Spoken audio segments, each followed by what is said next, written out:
être sûr que, hop, il n'y a rien qui freine la descente de cette pièce. Alors je sais pas, j'ai pas le terme exact de cette pièce. On va le savoir, Mais on le saura, voilà. En tout cas, mécaniquement, on voit bien et on comprend bien ce qui se passe. Bon, bah ici c'est parfait, hein, ça fonctionne mais parfaitement. Là, les pièces sont peu usées.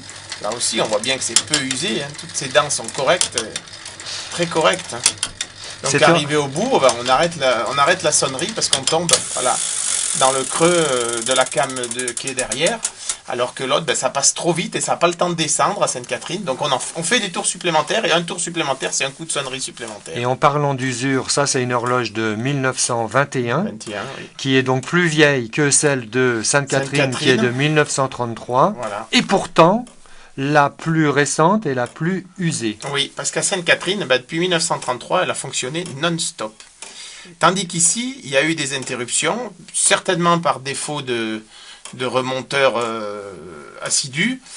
Et puis elle a été remplacée pendant quelques années par un système électrique, donc on peut dire qu'elle s'est reposée.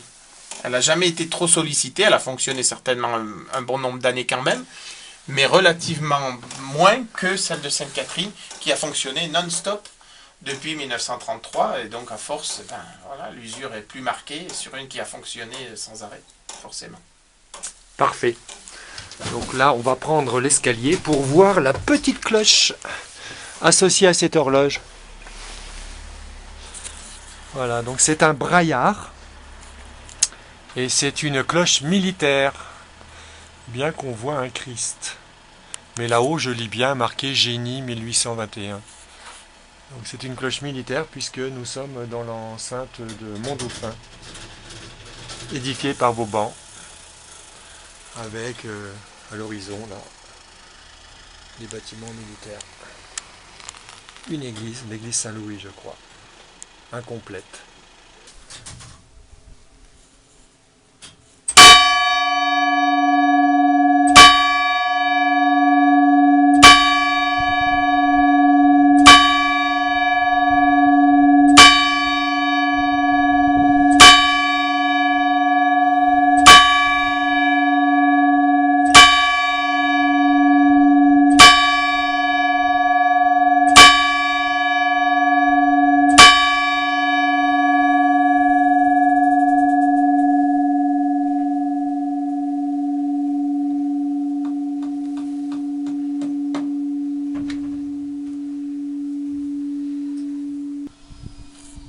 Voici le braillard avec ses fleurs de lys.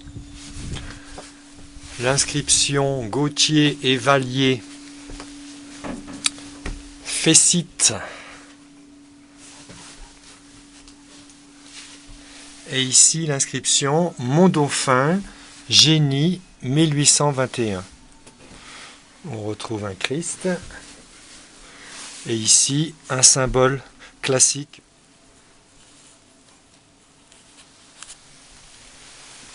On a pu voir le fonctionnement avec les équerres de tirage. Donc l'horloge tire. Ici, ça renvoie là-bas et ça lève le marteau.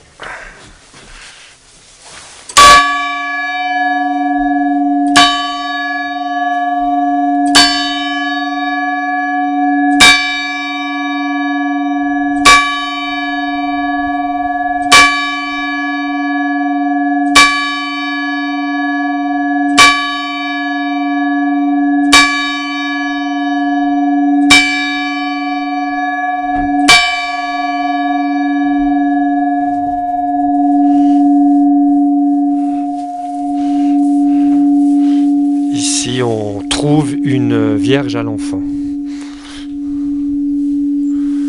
et des inscriptions au feutre.